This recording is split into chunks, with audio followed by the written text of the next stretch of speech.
ধর্মীয় পারস্পরিক যে সমঝোতা, যে শ্রদ্ধা যেসব দেশে বেশি, সেই সব দেশে দেখবেন বেশি উন্নত।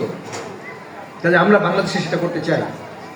আমরা একটা দুর্নীতিমুক্ত বীরগঞ্জ করতে চাই।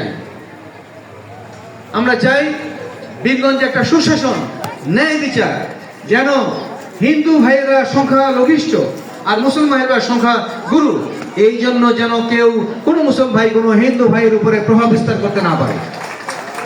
আমরা চাই ন্যায়ের সাথে আমাদের বিচারণ থাকবে, ন্যায়ের সাথে বিচার হবে। প্রত্যেকটা ক্ষেত্রে যার যা অধিকার, সেই অধিকারকে প্রতিষ্ঠিত করতে হবে। আমি মনে প্রাণে আমার দলের পক্ষে বলতে পারি, আমরা এটা বিশ্বাস করি, আমরা এটা প্রতিষ্ঠা করবই। আমাদের বীরগঞ্জ কাহারোলে আমাদের শিক্ষার ক্ষেত্রে উন্নতি করতে হবে, কারণ শিক্ষিত সমাজ ছাড়া ধর্মীয় স্বাধীনতা এবং ধর্মীয় সহিষ্ণুতা আসবে না। এই জন্য আমাদের শিক্ষার প্রতি জোর দিতে হবে, প্রকৃত শিক্ষায় আমাদের শিক্ষিত করতে হবে।